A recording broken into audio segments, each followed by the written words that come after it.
Hola y bienvenidos de nuevo a nuestro canal donde conocerás las historias más fascinantes e inéditas de la Biblia. Hoy profundizaremos uno de los eventos que, en época de Semana Santa, es uno de los más significativos en la historia de Jesús, la Última Cena. Basándonos en la Escritura, exploraremos este momento crucial en la vida del Cristo y sus discípulos.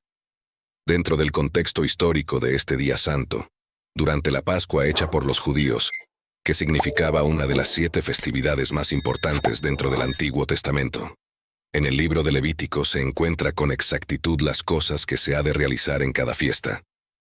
La Pascua o Pesaj, en idioma hebreo que significa saltar o pasar por alto, era celebrada anualmente en el comienzo de la primavera, como una alianza entre Dios y el pueblo de Israel, en los eventos que tuvieron lugar en Egipto con Moisés. Jesús, al instituir la Cena del Señor durante este tiempo festivo, anuncia la llegada de una nueva alianza basada en su sacrificio, y ya no en la de un cordero, ya que este sacrificio transformaría para siempre la relación entre Dios y la humanidad. Para este importante momento, el lugar donde se realizaría la última cena, se llevó a cabo en una sala superior, un lugar escogido por el mismo Jesús de manera detallada a sus discípulos. Esta elección no fue coincidencia o accidental. Más bien, revela la intención que tenía Jesús de otorgar solemnidad al evento. Antes de la cena y la comunión espiritual, Jesús compartió enseñanzas especiales y profundas con sus 12 elegidos, preparándolos para los eventos cruciales que se acercaban. Jesús, al asumir el papel de siervo, empezó a lavar los pies de sus discípulos y reafirmó el simbolismo de la sala como un lugar de servicio de humildad. Este acto tan solemne de humildad de parte del Hijo del Creador sirvió como modelo para sus seguidores, enseñándoles lecciones perdurables sobre la importancia del servicio y la disposición para sacrificarse por los demás. Este lavado de pies, si nos contextualizamos en la Última Cena, refuerza lo que está escrito en la Biblia de lavar los pies del extranjero. Era una de las tantas leyes que se entregó a Moisés para que el pueblo de Israel sea diferente a las demás naciones y sea reconocida por el amor y el servicio. Este servicio y el sacrificio redentor que se encarnaría en el mismo Jesús. Los gestos de humildad prepararon el terreno espiritual para la institución de la Santa Cena del Señor. Después de la resurrección, los discípulos recordaron y practicaron el lavado de pies como un acto de humildad y servicio mutuo como lo dejó estipulado su Maestro. Este gesto se convirtió en un recordatorio viviente de las enseñanzas del humilde carpintero sobre la humildad, perdurando como una práctica significativa en el reino terrenal de Jesús. La traición de Judas cumplió las profecías del Antiguo Testamento, como se describe en el Salmo 41:9. Aun el hombre de mi paz en quien yo confiaba, el que de mi pan comía, levantó contra mí el calcañar. Este cumplimiento destaca la soberanía divina incluso en eventos que a nuestro parecer son trágicos y no muy bien vistos. La manifestación del delito de Judas subraya la grandeza de la cena. A pesar de la presencia de la traición y la negación, Jesús instituyó la cena, indicando que su amor es más grande entre sus discípulos que las malas acciones e intenciones. Al hacerlo, estableció una conexión íntima entre el pan que describió como su propio cuerpo, e indicando que este pan partido simbolizaba su sacrificio inminente en la cruz. Del mismo modo, Jesús se comparó con el cáliz de vino, dio gracias y lo compartió con sus discípulos. Este acto representó esa nueva alianza prometida en el libro del profeta Jeremías, una nueva alianza que estaba a las puertas, sellada con su propia sangre derramada en la cruz, para la redención de la humanidad. Del mismo modo, Jesús tomó el cáliz de vino, dio gracias y lo compartió con sus discípulos. Este hecho se convirtió prácticamente en un nuevo mandamiento: amar como Jesús ama. La entrega de este mandamiento se produce en un momento clave, durante la Última Cena, marcando así el doloroso final de su ministerio terrenal y preparando a sus discípulos para los eventos que se asomaban. Jesús no estaba introduciendo un concepto completamente nuevo. La idea de amar al prójimo está presente en el Tanaj o Antiguo Testamento, pero Jesús llevó este principio a un nivel más elevado al pedir, a no solamente a sus discípulos que se amen mutuamente, sino que también bogaba por el amor del mundo. Mientras el mundo podía amar a aquellos que los amaban, El amor del carpintero debía ir más allá, abrazando incluso a aquellos que nos han dañado. Este mandamiento no fue una instrucción temporal para solamente sus discípulos en la última cena. Es una exhortación continua para toda persona que dice amar y creer en el Mesías. Amar como Jesús amó sigue siendo una llamada a la acción en la vida diaria de nosotros. El mandamiento de amar como Jesús amó tiene una notabilidad que está fuera del tiempo y del espacio.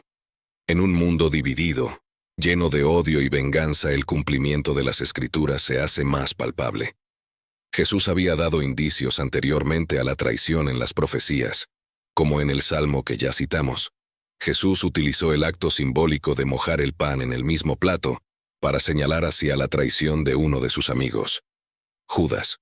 Este gesto calamitoso conectó la identificación del traidor con un acto cotidiano en la época de Jesús, enfatizando la gravedad de la traición.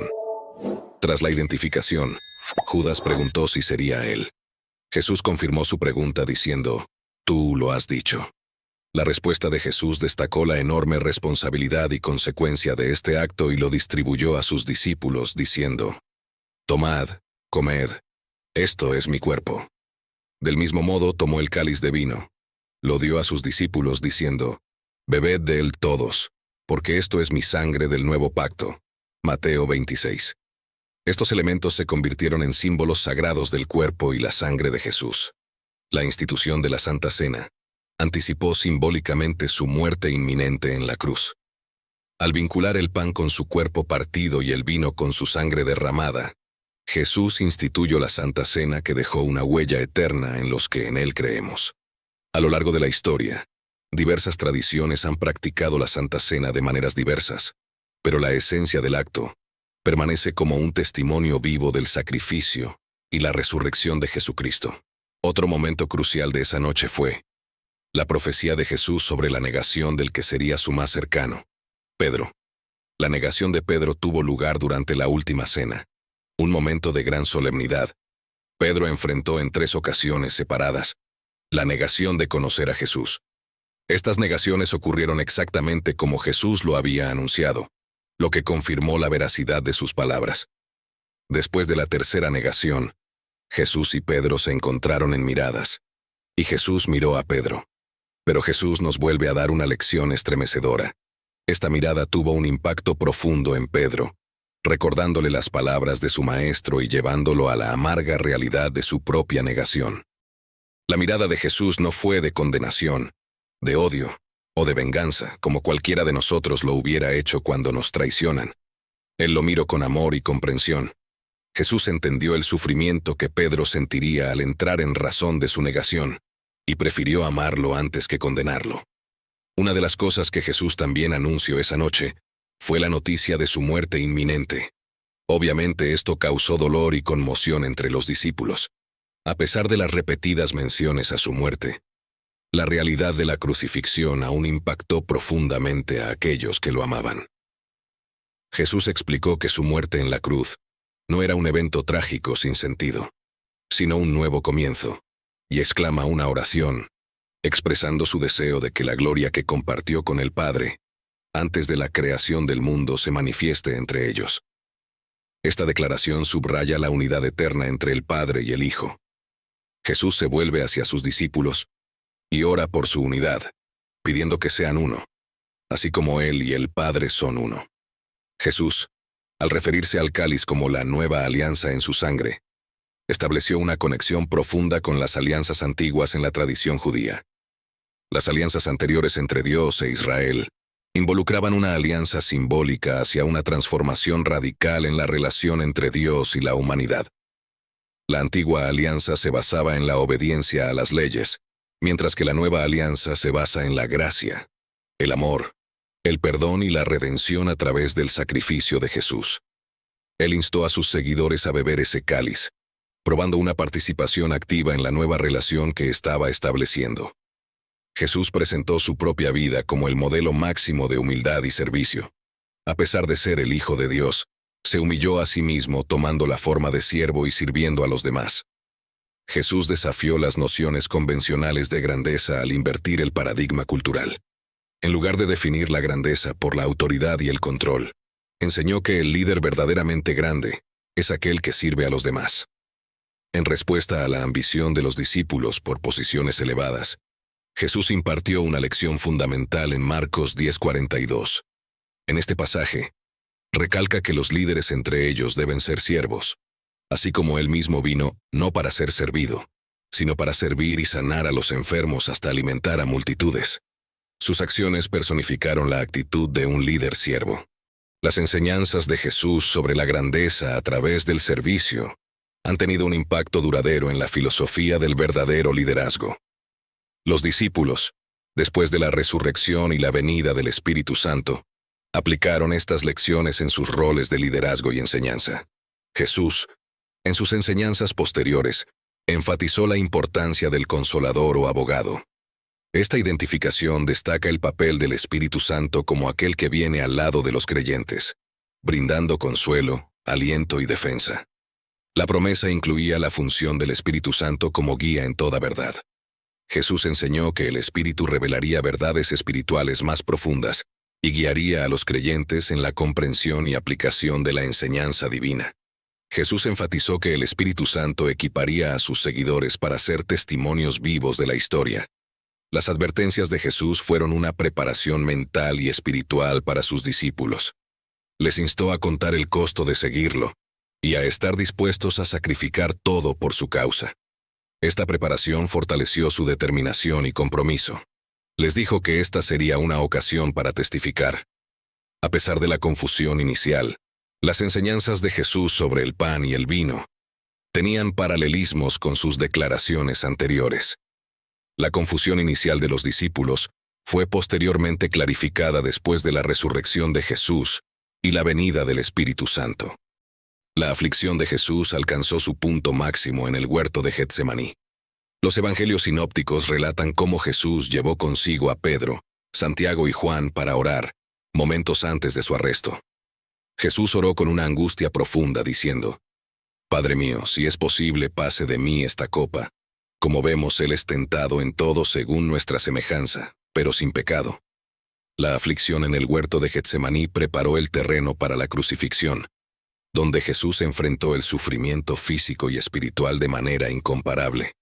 Su experiencia en el huerto evidencia la realidad humana del sufrimiento, del precio que estaba dispuesto a pagar por la redención de la humanidad. La aflicción de Jesús tiene un impacto teológico profundo, recordándonos que, en su humanidad, experimentó todas las dimensiones del sufrimiento humano. «Pasa de mí esta copa, pero no sea como yo quiero, sino como tú». Aunque deseaba que la copa pasara, su entrega final fue un acto de total sumisión y amor. En el Monte de los Olivos, la traición de Judas tuvo lugar. Guiando a una multitud con autoridades religiosas y soldados romanos, Judas identificó a Jesús con un beso, marcando el inicio de la cadena de eventos que llevarían a la crucifixión, demostrando Jesús así su sometimiento a la voluntad divina para nuestra redención. Si este viaje te ha conmovido y te ha inspirado, déjanos un comentario y dale like. Comparte esta reflexión con aquellos a quienes crees que podría ayudar. Apóyanos con una suscripción para hacer más contenido profundo y reflexivo como este. La historia de la pasión de Jesús sigue resonando a través de los siglos, recordándonos el poder transformador del amor divino. Únete a nosotros en este viaje de fe, y no te pierdas los siguientes videos. Que tú y tu familia reciban muchas bendiciones de lo alto.